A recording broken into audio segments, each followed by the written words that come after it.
துள்ளி திரிந்ததொரு காலம், பள்ளி பயின்றதொரு காலம் என்று ஒரு திரைப்பட பாடல் நம் காதுகளை தழுவிவிட்டு சென்றிருக்கலாம். இந்த பாடலைப் போலவே 60களில் முதன்மை மாணவியாக விளங்கி படிப்பிலும் விளையாட்டிலும் கல்லூரியின் பிற காரியங்களிலும் முன்னிலை வகித்த ஒரு மாணவியாக திகழ்ந்தார் திருமதி ஷோபனா கசீர். தன்னுடைய 6ஆம் வகுப்பு முதல் கல்வி பொதுத்தராதர உயர்தரம் வரைக்கும் யாழ்ப்பாண கல்லூரியில் பயின்று பின்னர் கொழும்பு சென்று மெதடிஸ்ட் கல்லூரியில் அலுவலகத்தில் பணியாளராக பணிபுரிந்தார்.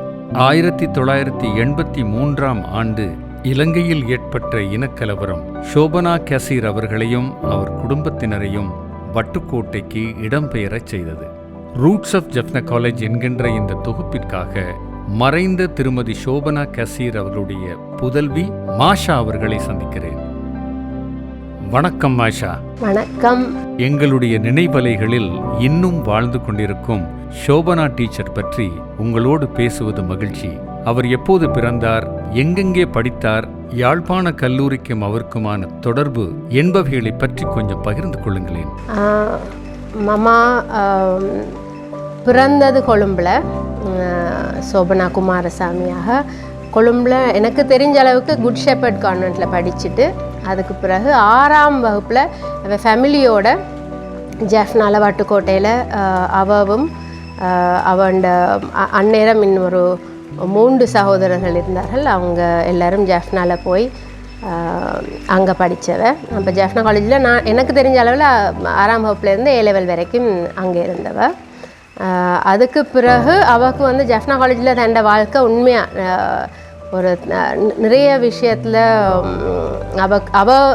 அதை பெண் ஜெஃப்னா காலேஜோட தொடர்ந்தும் ஒரு தொடர்பில் இருந்தவ. இங்கே அலம்னை அசோசியேஷனில் ஈடுபட்டிருந்தவ. ஜெஃப்னா காலேஜ் பழைய கதைகள் எல்லாம் தொடர்ந்தும் அதுக்கும் பிறகு நாங்கள் சின்ன நேரம் கேட்க நிறைய கதைக்கிறவ. இப்போ அவளுக்கு சரியான விருப்பம் நாங்கள் வந்து ஜெஃப்னா காலேஜில் போய் படிக்கணுமெண்டு. 83ஆம் ஆண்டு கொழும்பில் நடந்த கலவரத்துக்கு பிறகு அப்பா வழி நாடு போகவும் அது ஒரு வாய்ப்பாக அமைச்சு நாங்கள் 4 பேர் சகோதரர்கள் எங்களை வந்து கூட்டிக் கொண்டு அப்போ ஜெஃப்னாவில் திரும்பி வந்தோம். அப்போ அவள் 1950ஆம் ஆண்டு டிசம்பர் பிறந்த. திரும்பி ஸ்கூல் முடிச்சு நினைக்கிறேன் 68-70 மட்டும் ஸ்கூல் முடிச்சிருப்பா A லெவல். அதுக்கு பிறகு திரும்பி நாங்கள் ஜெஃப்னாக்கு போக 1984 ஆகிட்டு. அப்போ அங்கே ஸ்கூல் ஆஃபீஸில் எங்கள் பிஷப்ஸ் காலேஜில் ஸ்கூல் ஆஃபீஸில் ஒர்க் பண்ணி கொண்டு இருந்தவ. பிஷப்ஸில் இல்லை, சாரி, அந்த டைமில் மெத்தடிஸ்ட் காலேஜில் இருந்தவ. மெத்தடிஸ்ட் காலேஜிலேருந்து ஜெஃப்னா காலேஜில் போய் அங்கே ஸ்கூல் ஆஃபீஸில் ராஜன் கதிர்க்கு அமர் அவர்கள் பிரின்சிபலாக இருந்தார்.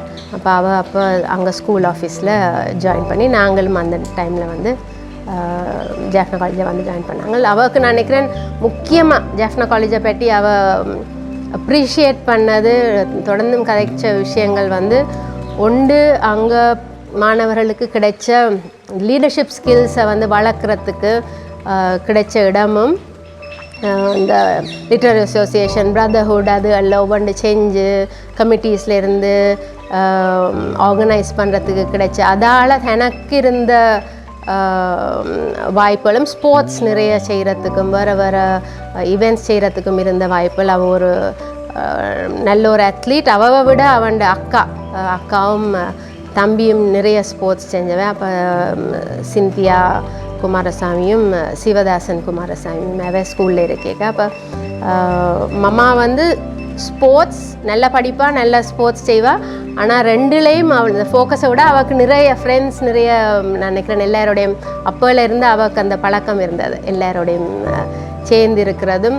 அதால் அந்த totally focus student, focused athlete இல்லை, அதை விட எல்லாம் செய்கிற இது அது அவளுக்கு நான் நினைக்கிறேன் ஸ்கூலில் இருந்து அவளுக்கு வந்தது. அந்த வாய்ப்புகள் எல்லாரோடையும் சேர்கிறதுக்கும் கதைக்கிறதுக்கும் பழகிறதுக்கும் அந்த வாய்ப்புகள். 84லேருந்து நாங்கள் இருந்தது IPKF வந்து 87 மேலே நான் நினைக்கிறேன் IPKF வந்து அந்த டிசம்பர் வரைக்கும் இருந்துட்டு. அப்போ 84 மே மட்டும் அப்போ ஸ்கூல் க்ளோஸ் பண்ணாதானே, அது கொஞ்ச நாள் ஸ்கூல் நடந்ததுன்னு நினைக்கிறேன்.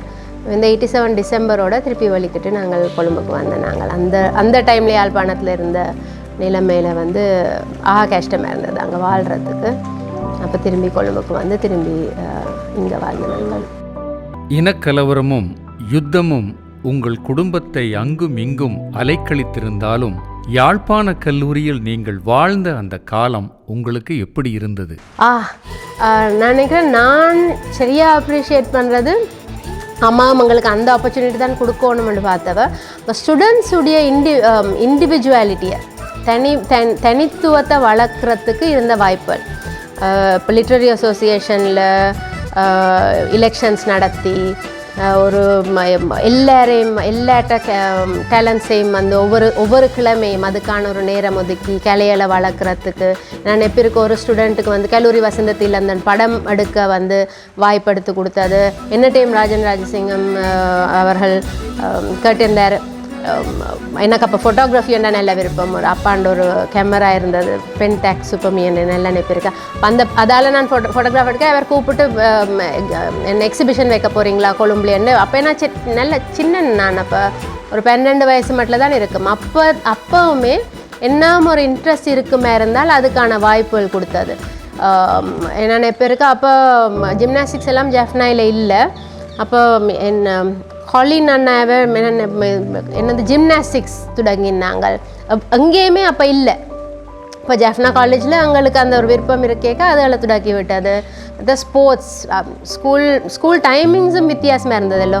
8 மணிக்கு தொடங்குறது 8:15 தொடங்கி அப்போ லஞ்ச் பிரேக் 3:15 முடிய நாங்கள் முழுக்க ஸ்போர்ட்ஸ் தானே. ட்ராமா ப்ராக்டிஸ் லஞ்ச் டைமில் மிஷினரி டாக்டர் போட்டுருந்தார். அப்போ அவர் ட்ராமா ப்ராக்டிஸ் நடத்துவார்.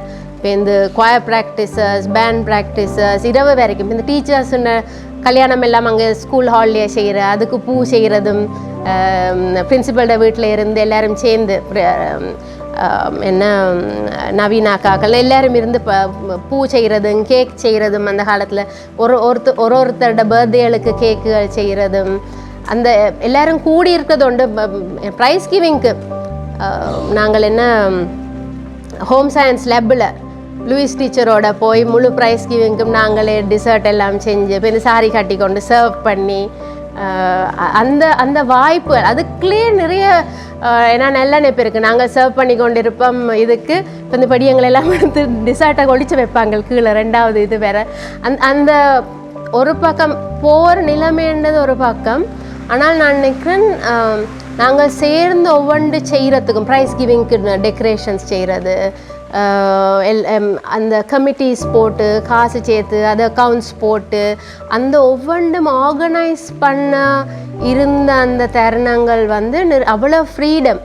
அந்த ஸ்கில்லை வளர்க்குறேன்னு சொல்லி இப்போ நிறைய இடங்களில் ஸ்கில் வளர்க்கணும்னு சொல்லி அப்படி அந்த ஸ்கில்லை வளர்க்குறேன்னு சொல்லி செய்யப்படாததுண்டாலும் நிறைய விதத்தில் அந்த வளர்க்குறதுக்கான வாய்ப்புகள் அந்த ஸ்கூலுக்குள்ளே இருந்தது. நான் நினைக்கிறேன் இன்னொன்று வந்து நாங்கள் டீச்சர்ஸை ஃபஸ்ட் நேமால் இப்போ உங்களை நீதவன் மாஸ்டர், ஜெயந்தி டீச்சர் ஃபஸ்ட் நேமால் கூப்பிட்றதுக்கு சரியான ஒரு ஸ்டூடெண்ட்ஸுக்கு நினைக்கிறேன் ஜெஃப்னாலேயே நிறைய ஸ்கூல்ஸில் அந்த ஃப்ரீடம் இருக்கேல.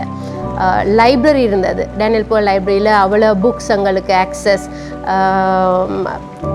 விரும்பினால் செய்யக்கூடியது என்று சொல்லி நிறைய ஒரு வாய்ப்புகள் இருந்தது எங்களுக்கு.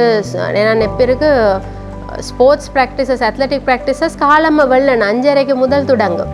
இப்போ இந்த அது முடிய நெட்பால் ப்ராக்டிஸ் முடிய ஸ்கூல் அவ்வளோ அந்த காலமாக வெள்ளன இருந்து சின்ன ஸ்போர்ட்ஸ் இது ப்ரைஸ் கிவிங் எல்லாம் இல்லாட்டி டைம் டீச்சர்ஸுன்ற கல்யாணம் பண்ணால் டெக்கரேஷன் முடித்து வீட்டுக்கு போகைக்காங்க ஹோம் சயின்ஸ் லேப்பில் போய் நின்று டெசர்ட் எல்லாம் செஞ்சு முடித்து வீட்டுக்கு போக சில 12 மணி எல்லாம் ஆகும். ஆனால் அவ்வளோ ஒரு ட்ரஸ்ட், ஆக்கள் நம்பிக்கை. இப்போ நாங்கள் கேர்ள்ஸ் பாய்ஸ் எல்லோரும் சேர்ந்து அதுக்குள்ளேருந்து அந்த டைமில் நினைக்கிறேன் ஜெஃப்னாவில் இப்போ இருக்கிற அளவுக்கு அப்போ ஸ்ட்ரிக்டாக இருந்த மாதிரியும் எனக்கு பிள்ளையில் ஜெஃப்னா காலேஜில் தான் அப்படி என்ன ஜெஃப்னா காலேஜ் எங்களுக்கு ஒரு உலகம் மாரி இருந்தது. என்ன சுற்றிலும் டீச்சர்ஸுண்ட குவார்ட்டர்ஸ், ஸ்கூல் வீட்டிலேருந்து வெளிக்கிட்டால் வழியில் அவ்வளோ தூரத்துக்கும் டீச்சர்ஸுண்ட வீடு அதுதானே. அப்போ அவையோட ஹேச்சு கொண்டு பேச்சும் வாங்கி கொண்டு நான் நெப்பிருக்கு இந்த சைக்கிளில் போகேக்க ஃபாஸ்ட்டாக ஓட்டி கொண்டு போகிறதால ஸ்க்ரூவல் எல்லாம் லூஸாக இருக்கும். அப்போ அந்த மட்கார்டு அடிச்சு கொண்டு தான் போகிறது. அப்போ ஜெம்னேசன் மாஸ்டர் இருக்கா சொன்னார், மாஷா விறக்கு முதல் அங்கே சைக்கிள் சத்தம் கேட்க மாட்டேன், நான் மட்கார்டு அடிப்படுறேன் அவ்வளோ ஸ்பீடாக ஓட்டி கொண்டு போகிற வழியாக. அந்த ஒரு அதுக்குள்ளே பயம் இல்லை. இப்போ இரவண்டாலும் யாரும் வேறு ஸ்டூடெண்ட்ஸோடு அனுப்பி வைப்பினோம் டீச்சர்ஸ் வீட்டுக்கு போகிறதுக்கு இரவு அத்தனை மணி.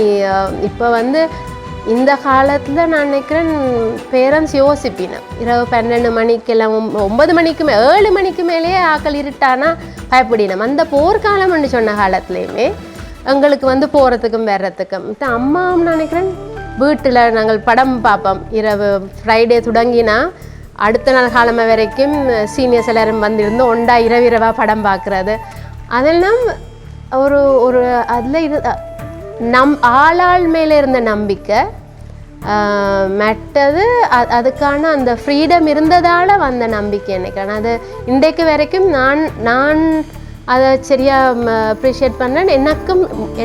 எனக்கு முடிஞ்ச அளவுக்கு அம்மா சொல்லி கொடுத்தது எந்த பிள்ளைகளுக்கும் அந்த ஒரு ஃப்ரீடம் கொடுத்து வளர்க்கணும். அதால் அதுகளுக்கு இருக்கிற இதையும் நான் பார்க்க அதோடைய பலன் மமாவுக்கு ஆக்கள் மேலே இருந்த நம்பிக்கையும் எங்களுக்கு அவள் கொடுத்த அந்த நம்பிக்கையும் நான் நினைக்கிறேன் ஜெஃப்னா காலேஜால் வந்தது தானே அது அவளுக்கு அந்த சிச்சுவேஷன் இருந்தது. சோபனா டீச்சர் தன்மேல் வைத்த நம்பிக்கையும் மற்றவர்கள் மேல் அவர் வைத்த நம்பிக்கையும் உயர்வானதாகவே இருந்தது. அதனால்தான் அனைவருடனும் சுமூகமான நட்பை அவரால் எப்போதும் பேண முடிந்தது. சோபனா டீச்சருடைய குடும்பம் மிகவும் ஒரு அழகானதொரு சிறிய குடும்பம். சந்தோஷங்கள் நிறைந்த அந்த வீடு எப்பொழுதும் நண்பர்களுக்காக திறந்தே இருக்கும். யாழ்ப்பாண கல்லூரியில் நாங்கள் வாழ்ந்த காலத்தில் பல நாட்கள் எங்கள் பசியாற்றிய வீடு அது. எப்போதும் படிக்கிற பழக்கமும் பழையனவற்றை ஆவணப்படுத்துகிற பழக்கமும் நிறைந்த சோபனா டீச்சருடைய வீட்டில் அவருடைய பல ஆல்பங்களை நான் புரட்டிய போது சில படங்களை கண்டெடுத்தேன். பெருமை மிகுந்த நம்முடைய ஆசிரியர்கள் பலரை இளமை காலத்தில் அந்த படத்தில் காணலாம். அடுத்த படம் ஒரு வரலாற்று நிகழ்வை குறிப்பிடுகிறது. 1968 பிரியாவிடை பெற்ற ரெவரன் கே பங்கர் அவர்களுக்கு மாலை அணிவிக்கிற காட்சி. மாலை அணிவிக்கிறவர் மாணவியாக இருந்த சோபனா டீச்சர். அப்போது அவர் அகாடமியின் காரியதரிசியாகவும் இருந்தார். மாஷா, நீங்கள் யாழ்ப்பாண கல்லூரியில் மாணவியாக இருந்த அந்த 84, 85, 86 காலகட்டங்களில் ஆண்களும் பெண்களும் சரிசமமாக பழகுகின்ற ஒரு போக்கு யாழ்ப்பாணத்தில் அதிகம் காணப்படவில்லை. ஆனால் சோபனா டீச்சர் அப்படி இருக்கல. நிறைய ஆண் நண்பர்கள் அவர்களுக்கு இருந்தார்கள். யாழ்ப்பாண கல்லூரியிலும் சரி, கல்லூரி மாணவர்கள் மட்டத்திலும் சரி, நிறைய அன்பு நிறைந்த மாணவர்களை நண்பர்களாக அவர் வைத்திருந்தார். அன்பு நிறைந்த சோபனா டீச்சரை நாங்களும் இழந்திருக்கிறோம். சொந்த மகளாக அவருடைய அரவணைப்பில் இருந்து அவரை நீங்கள் எப்படி இழந்திருக்கிறீர்கள்? நினைக்கிறேன்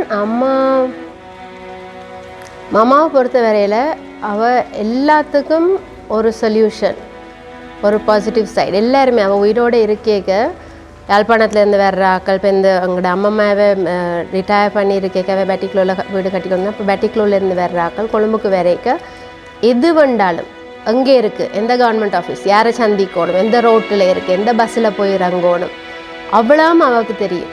அவட்ட நிறைய பேர் வந்து போகிறது. எங்கடையும் நிறைய விஷயங்கள் அவள் வெல் ஆர்கனைஸ்ட். என்னது எல்லாம் இப்போ கடைசி காலத்துலேயும் எல்லாமே எக்ஸல் ஷீட்ஸில் போட்டு எல்லாட்ட பர்த்டேஸும் இதுகளும்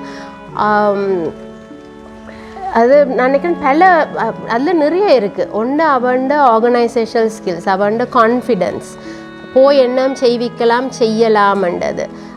யாரோடையுமே அவள் தன்மையில் இருந்த கான்ஃபிடென்ஸால் நீங்கள் சொன்ன மாதிரி அவள் மெத்தாக்கள் மாரியும் சரியான கான்ஃபிடென்ட்டாக இருந்தவள். நான் நினைக்கிறேன் அந்த கான்ஃபிடென்ஸ் வந்து இன்றைக்கும் என்ன பண்ணுறேன்னா மமாட்ட இருந்திருக்கும். இந்த மமாட்ட எப்போவுமே நிறைய டாக்குமெண்ட்ஸ் மமாட்ட அந்த டாக்குமெண்ட்ஸ் இருந்தது.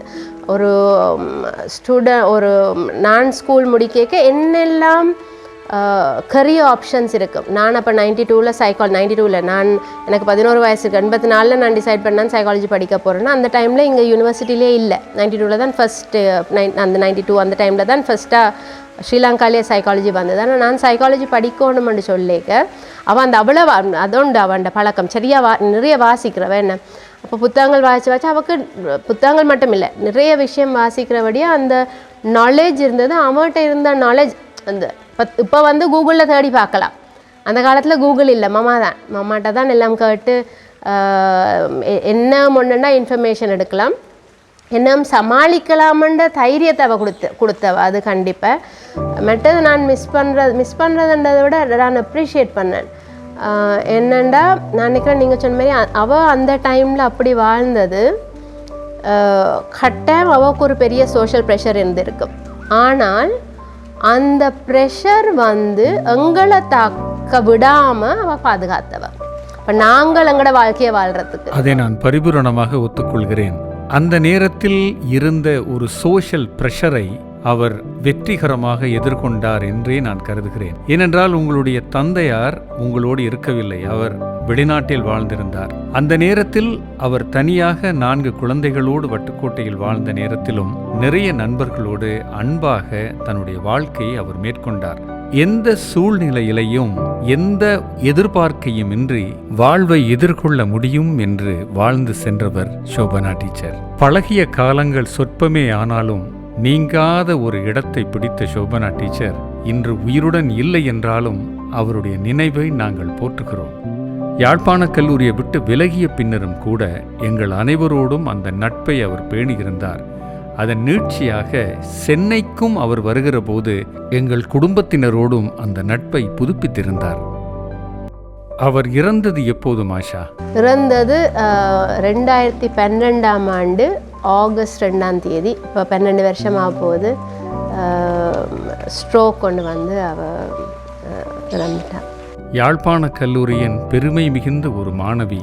சொற்ப காலங்களே யாழ்ப்பாண கல்லூரியினுடைய அலுவலகத்தில் பணிபுரிந்திருந்தாலும் பலருடைய இதயங்களை வென்ற ஷோபனா டீச்சர் இன்று உயிருடன் இல்லை. இருந்தாலும் அவருடைய நினைவை ரூட்ஸ் ஆஃப் ஜப்னா காலேஜ் என்கின்ற இந்த தொகுப்பினூடாக நாங்கள் மறுபடியும் நினைத்து பார்க்கிறோம். அவரை பற்றிய பல நல்ல நினைவுகளை என்னோடு பகிர்ந்து கொண்ட உங்களுக்கு நன்றி மாஷா. வணக்கம், தேங்க்யூ வெரி மச். நான் அம்மா பற்றி கதைக்க கனகாலத்துப்புற ஒரு சந்தர்ப்பம் அவ நினைக்கிறேன் நெக்காத நாள் இல்லை. ஆனால் அவள் பற்றி கதைக்கிறதுக்கும் பழைய அவளோட இருந்த காலங்களையும் ஞாபகப்படுத்த சந்தர்ப்பம் கிடைச்சது. சரியான சந்தோஷம். தேங்க்யூ, வணக்கம். நன்றி மாஷா. இந்த புகைப்படம் அவருடைய இறுதி நாட்களில் எடுக்கப்பட்ட புகைப்படமாக இருக்கலாம் என்று நான் கருதுகிறேன். எங்களுடைய மனங்களில் எப்பொழுதும் நீங்கள் உயிர் வாழ்ந்து கொண்டே இருப்பீர்கள்.